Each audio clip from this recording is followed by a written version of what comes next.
इतिहास में दफन इन कहानियों को इतिहास हमेशा खुद में सजो कर रखता है। जब नास मनुज पर छाता है, पहले विवेक मर जाता है। इस सिद्धांत पर आधारित ये कहानी उस दिन उसके करियर का अंत कर गई।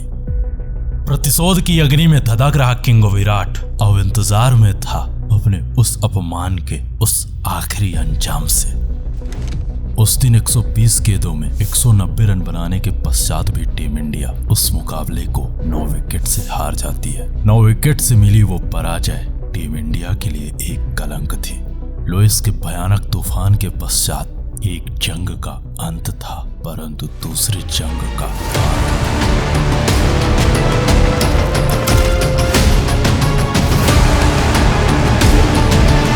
विलियम्स का कहना है कि विराट ने उनके साथ अच्छा नहीं किया। नमस्कार, आप देख रहे हैं द डॉक्यूमेंट्री का स्पेशल एपिसोड किंग विराट के विराट प्रतिशोध की।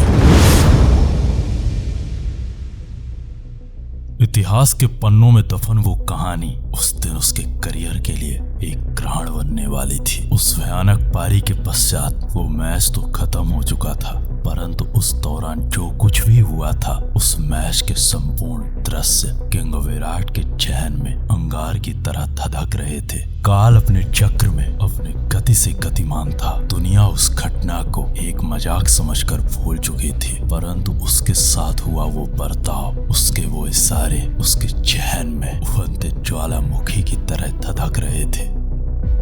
वर्ष 2019, जगह हैदराबाद। 2 साल के पश्चात एक बार फिर वो दोनों एक दूसरे के आमने सामने थे। जिस शाम का इंतजार वो शख्स कई महीनों से कर रहा था, वो शाम अब उसके सामने थी। दोनों टीमों के कप्तान अब टॉस के लिए मैदान में थे। टॉस किंग विराट के पक्ष में गया। किंग विराट ने टॉस जीतकर पहले गेंदबाजी करने का फैसला किया। T20 के भयानक योद्धाओं से सुसज्जित वो वेस्ट इंडीज अब तैयार थी भारत को भारत में पराजित करने के लिए। ऐसे में वेस्ट इंडीज को जब पहले बल्लेबाजी करने का मौका मिला तो भूखे दानवों की तरह वेस्ट इंडीज के ये प्लेयर टीम इंडिया के गेंदबाजों पर टूट पड़ते हैं।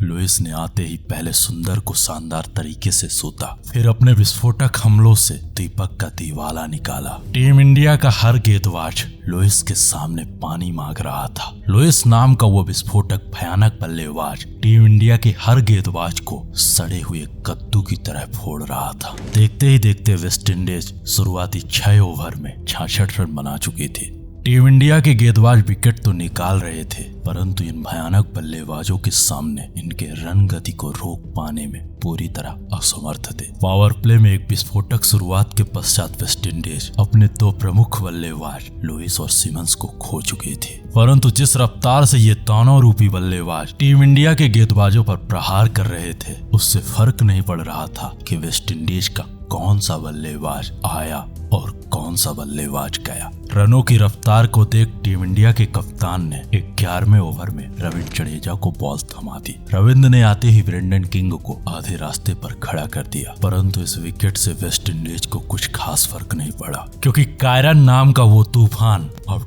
टीम इंडिया पर भारी था। कायरन और सिमरन की ये जोड़ी टीम इंडिया पर पूरी तरह हावी हो चुकी थी। एक तरफ से कायरन सूत रहा था तो दूसरे छोर से सिमरन छक्के चौकों को सिमर रहा था। इनके विस्फोटक हमलों से टीम इंडिया के ये गेंदबाज पूरी तरह सिहर उठे थे। 15 ओवर की समाप्ति तक वेस्ट इंडीज अब 144 रन बना चुकी थी। हेटमायर का अर्धशतक पूरा हो चुका था। ऐसे में वेस्ट इंडीज के इन बल्लेबाजों ने 17वें ओवर में दीपक को देख एक बार फिर बैक टू बैक 2 छक्के जड़ 17 रन कूट दिए। 18वां ओवर कुछ हद तक टीम इंडिया के पक्ष में गया, परंतु पारी का आखिरी ओवर एक बार फिर वेस्ट इंडीज के पक्ष में रहा।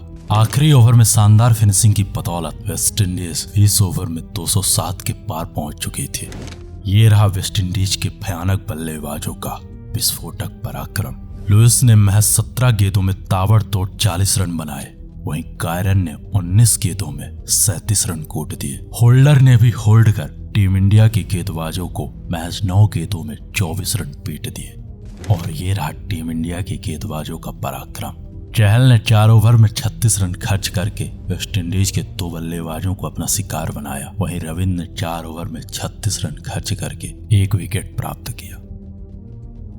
टीम इंडिया के सामने 120 गेंदों में 207 रनों की एक विस्फोटक चुनौती थी। ये चुनौती दुनिया की नजरों में एक असंभव सी चुनौती थी, परंतु उस दिन उसके लिए इस धरती का हर असंभव सा लक्ष्य उसके लिए आसान था। इस चुनौती के प्रतिकार में टीम इंडिया अपने 2 प्रमुख प्रारंभिक बल्लेबाजों के साथ मैदान में थी। केएल के साथ स्वयं उप कप्तान रोहित शर्मा टीम इंडिया के नेतृत्व के लिए बतौर प्रारंभिक बल्लेबाज मैदान में थे। पारी के दूसरे ओवर में केएल ने होल्डर को होल्ड कर बैक टू बैक 3 चौके जड़ दिए, परंतु चौथे ओवर में टीम इंडिया का उप कप्तान टीम इंडिया का साथ छोड़ चुका था। अपने उप कप्तान को खो चुकी टीम इंडिया कुछ हद तक इस मैच में पिछड़ चुकी थी, क्योंकि जहां वेस्ट इंडीज ने पावर प्ले में 66 रन बनाए थे, वहीं टीम इंडिया मैच 50 रन बना पाती है। रिक्वायर्ड रन रेट अफसर चढ़कर बोल रहा था। टीम इंडिया भयानक परिस्थितियों से गुजर रही थी। अब ऐसे हालात में एंट्री हो रही थी टीम इंडिया के कप्तान, विश्व के सर्वोपरि बल्लेबाज, द बादशाह,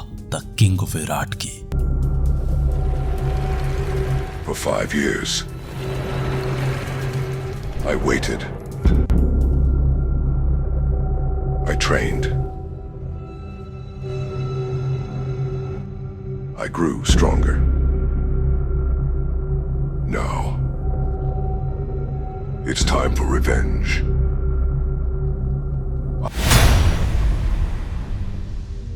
किंग ने आते ही टीम इंडिया को संभालने का प्रयास किया। किंग को आता देख वो शख्स एक बार फिर से नोटबुक सेलिब्रेशन की तैयारी में था, परंतु किसको पता था कि आज के दिन सेलिब्रेशन तो होगा, वही सेलिब्रेशन होगा जिस सेलिब्रेशन की वो तैयारी कर रहा है। नोटबुक भी निकलेगी, पर्चियां भी कटेंगी, लेकिन इस बार किंग विराट की नहीं, उसी शख्स की कटेंगी जो 2 वर्ष पूर्व काट रहा था। प्रतिशोध की ज्वाला में धधक रहा किंग विराट आते ही टीम इंडिया को संभालने का प्रयास करता है, परंतु गेंदबाजी कर रहा वो शख्स गली के कुत्तों की तरह बार बार विराट को छेड़ रहा था। कभी किंग विराट से टकराता तो कभी किंग के सामने आकर खड़ा हो जाता। उसके ये हाव भाव किंग विराट को बिल्कुल पसंद नहीं आ रहे थे। ऐसे में अपने वक्त का इंतजार कर रहा विराट 10 ओवर तक टीम इंडिया को 89 के पार पहुंचा दिया।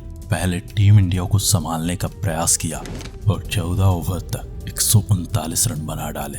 अब यहाँ से आखिरी 6 ओवर का खेल बाकी था। रन रथ पर सवार टीम इंडिया का वो कप्तान विलियम्स के बदतमीजी के सामने बेजुबान था, क्योंकि वो शख्स इस बार विलियम्स को मुंह से नहीं बल्ले से जवाब देना चाहता था। धीरे धीरे वक्त इस मैच के आखिरी पड़ाव की ओर बढ़ रहा था। ऋषभ और विराट की ये जोड़ी टीम इंडिया के लिए मैदान में थी। दोनों बल्लेबाज अपने अंदाज में बल्लेबाजी कर रहे थे, परंतु 16वें ओवर की पहली बॉल ऋषभ पंत ने 1 रन लेकर के किंग विराट को मेन स्ट्राइक पर ला दिया। मेन स्ट्राइक पर आते ही किंग विराट को विलियम्स का चेहरा दिखता है और उस चेहरे के बाद वो दृश्य। विलियम्स को देखते ही किंग विराट ने विलियम्स की दूसरी बॉल पर 4 रन और फिर तीसरी बॉल पर 6 रन जड़कर इस प्रतिशोध को प्रारंभ कर दिया। विराट के ये 2 शॉट किंग विराट के प्रतिशोध के प्रारंभिक कहानी को बयां कर रहे थे। विराट का वो रौद्र रूप देख विलियम्स को भी समझ आ चुका था कि आवाज तो कुछ भयानक होने वाला है, लेकिन विलियम्स अभी भी अपनी बदतमीजियों से बाज नहीं आ रहा था। वो बार बार अभी भी किंग विराट को छेड़ रहा था। ऐसे में बीच बचाव के लिए अंपायर भी मैदान पर आए, लेकिन विलियम्स तो विलियम्स था, वो